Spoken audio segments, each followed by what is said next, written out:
बिस्मिल्लाहिर्रहमानिर्रहीम। अस्सलाम वालेकुम नाज़रीन, आप यूट्यूब चैनल देख रहे हैं। मैं इमरान ख़ान हूँ। सबसे पहले तो आपको मुफ्ती तकी उस्मानी साहब का एक स्टेटमेंट मैं सुना देता हूँ, ताकि ये जो शिया सुन्नी वाला फसाद एक पाकिस्तान में लगाया हुआ है लोगों ने, और वो बार बार ये कहते हैं जनाब कि ये शिया और ये सुन्नी है और ईरान जो है वो एक शिया मुल्क है और सुन्नी मुल्कों के साथ जाना चाहिए।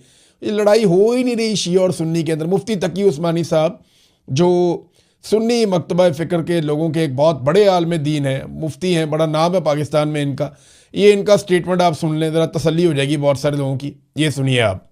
ईरान के बड़े हिस्से से जो शिया मजहब रखते हैं, हमें अकायद का इख्तिलाफ है, लेकिन खुदा के बंदो ये देखा करो कि किस वक्त किस बात का मौका है। क्या ये वक्त ऐसा है कि इसमें शिया सुन्नी इख्तिलाफात को हवा दी जाए? क्या अमेरिका ने इसलिए हमला किया कि वो तुम्हारे अकायद के खिलाफ रखता था? वो तो एक मुसलमान का नुमाइंदा चूंकि समझा जाता था, इसलिए उसके ऊपर हमला हो रहा है, और वो उसके मुकाबले में डट कर खड़ा हुआ है। उसकी तो इस लिहाज से हमें हिमायत करनी चाहिए। ले जी, आपने सुन लिया मुफ्ती तकी उस्मानी साहब को, तो बहुत सारे लोगों को तसल्ली हो जाएगी कि ये शिया सुन्नी मसला नहीं है, ये मसला अमेरिका और इसराइल का ईरान के ऊपर हमले का है। इस हवाले से मैंने एक सर्वे भी करवाया और वो सर्वे में लोग वोट डाल रहे हैं, बल्कि आप यहाँ पे भी अपनी राय दे सकते हैं। वो राय शामिल ज़रूर करेंगे अपने नेक्स्ट वीलॉग में कि पाकिस्तान को सऊदी अरब के साथ दिफाई मुआहदे के पेश नज़र ईरान के साथ लड़ाई में उतरना चाहिए या नहीं उतरना चाहिए। इसके ऊपर आप अपनी राय दे दें तो चीज़ें बड़ी क्लियर हो जाएंगी। अब नाजरीन, एक रिपोर्ट आई है आलमी सतह पर, और ये बड़ी खौफनाक रिपोर्ट है। ये पाकिस्तान को हिला देने वाली रिपोर्ट है, और ये तोहफ़ा पाकिस्तान को पाकिस्तान की इंटेलिजेंस एजेंसियों ने और पाकिस्तान की मिलिट्री एस्टेब्लिशमेंट ने दिया है।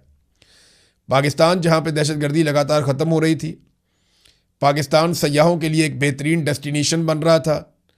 2021-22 में सयाह जो हैं वो पाकिस्तान में आ रहे थे, हालात बहुत नॉर्मलाइज हो चुके थे, ड्रोन हमले ख़त्म हो चुके थे और कबायली इलाकों में बड़ा सुकून था। लेकिन उसके बाद जनरल बाजवा ने, जनरल फैज़ हमीद ने और जनरल नदीम अंजुम ने शहबाज शरीफ और उनके साथियों के साथ मिलकर दहशतगर्दों को लाकर खैबर पख्तूनख्वा में बसाया, और बॉर्डरों से बाकायदा फ़ौज ने दहशतगर्दों को गुजार कर पाकिस्तान में लाकर बसाया। अब दहशतगर्दी बढ़ना शुरू हो गई है। तो ये एक नया डाटा आया मेरे पास, ये मैं आपको दिखाता हूँ। ये है जी ग्लोबल टेररिज्म इंडेक्स। ये जो द ग्लोबल टेररिज्म इंडेक्स है, ये हर साल जारी किया जाता है और ये इंटरनेशनली जारी होता है। तमाम ममालिक का डाटा इसके अंदर रखा जाता है। 163 ममालिक हैं जो कवर करते हैं दुनिया की लगभग 99% आबादी को, वो उसका सारा डाटा यहाँ पे हमारे पास मौजूद है। Institute of Economics and Peace, ये जनाब इदारा है जहाँ से ये रिपोर्ट जारी होती है। अब इस रिपोर्ट में पाकिस्तान दुनिया में दहशतगर्दी से मुतासरा ममालिक की फहरिस्त में पहले नंबर पे आ गया, और ये फील्ड मार्शल आसिम मुनीर साहब के दौर में हुआ। फील्ड मार्शल का टाइटल उन्हें मिल गया। एयरफोर्स ने तैयारे गिराए थे, ताहयात इस्तिस्ना भी उन्होंने ले लिया, 5 साल की एक्सटेंशन भी उन्होंने ले ली, और पाकिस्तान इस वक्त दहशतगर्दी से मुतासरा ममालिक की फहरिस्त में पहले नंबर पे है। अंदाजा करें आप, हमारा नंबर पहला है और हमारा रिकॉर्ड सबसे ज़्यादा। और ये किस बुनियाद के ऊपर ये बनाते हैं? नंबर 1 दहशतगर्दी के वाक़यात, नंबर 2 दहशतगर्दी में कितनी जानें गईं, नंबर 3 दहशतगर्दी में कितने जख्मी हुए, नंबर 4 दहशतगर्दी में कितने लोगों को अगवा किया गया या उन्हें यरगमाल बनाया गया। इन 4 चीज़ों की बुनियाद पे वाक़यात, कत्ल, ज़ख्मी और अगवा करना, यरगमाल बनाना, इस नुक्ता नज़र से पाकिस्तान दुनिया में नंबर 1 आ गया। ये है जनाब पाकिस्तान की हालत। अफ़गानिस्तान के ऊपर हम इल्ज़ाम लगाते हैं कि दहशतगर्दी वो कर रहे हैं पाकिस्तान में, तो अफ़गानिस्तान दहशतगर्दी के मामलात पे नंबर 11 में है पूरी दुनिया में डाटा में। जो शाम है वो नंबर 6 पे है, जहाँ पे आप बदतरीन, जिसकी मिसालें आसिम मुनीर साहब, जिन जिन मुल्कों की आसिम मुनीर साहब ने मिसालें दी है ना कि आप लीबिया बन जाएंगे, आप शाम बन जाएंगे, आप इराक बन जाएंगे, आप अफगानिस्तान बन जाएंगे अगर पाक फौज ना हो, तो वो ये कहते थे ना हमें। तो ये देखें आप, इराक 16वें नंबर पे है दहशतगर्दी के इंडेक्स में, भारत 13वें नंबर पे है, यमन 25वें नंबर पे है, शाम 6ठे नंबर पे है, और एक मुल्क है बुर्किना फासो, ये अफ्रीकी मुल्क है, बहुत ही दूर दराज, ये पहले नंबर पे था पिछले साल, इस साल ये दूसरे नंबर पे आ गया। 2.25 करोड़ इसकी आबादी है, इतना कोई बड़ा मुल्क नहीं है ये।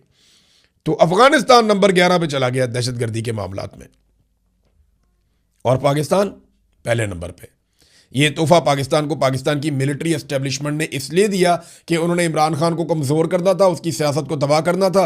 वो खैबर पख्तूनख्वा में तगड़े थे, लिहाजा खैबर पख्तूनख्वा में दहशतगर्दों को इंपोर्ट किया गया जानबूझकर। जो मौका था अफगान हुकूमत के साथ मिलकर दहशतगर्दों को ख़त्म करने का, वो मौका इन्होंने ज़ाया किया, और अब अफगानिस्तान के साथ अलग लड़ाई लड़ रहे हैं, दहशतगर्दी के वाक़यात अलग पाकिस्तान में हो रहे हैं।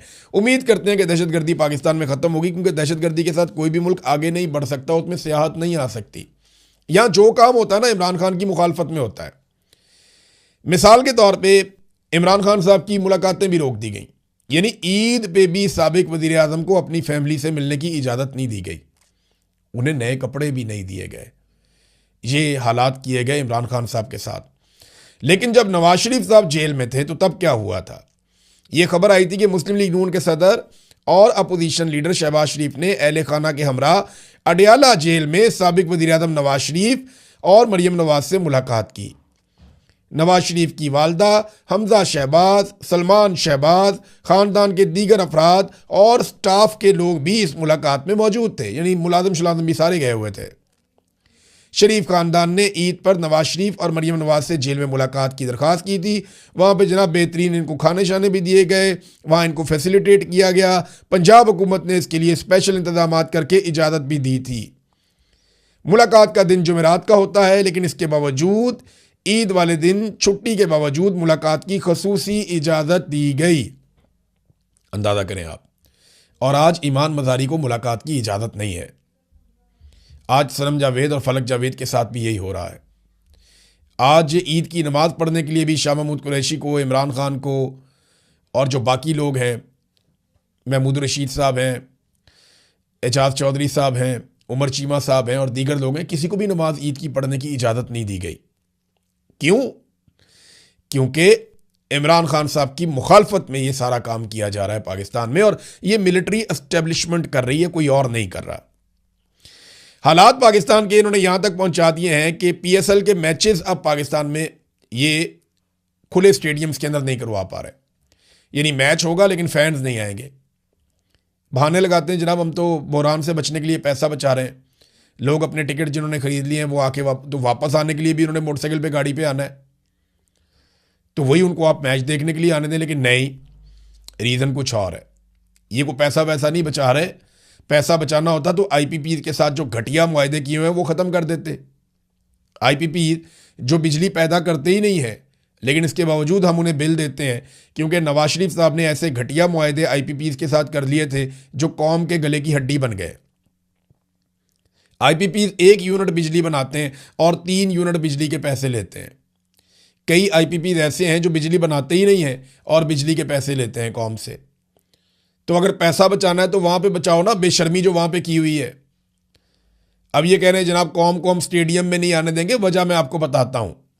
पाकिस्तान में दहशतगर्दी के शदीद खौफनाक खदशात हैं, और ये पाकिस्तान की एस्टेब्लिशमेंट का दिया हुआ तोहफा है, नाकामी है पाकिस्तान की। ये वज़ीर दाखिला जो पाकिस्तान का है वो पाकिस्तान में अपनी नाकामी को कह रहे जी हम, क्योंकि हालात बचाने के लिए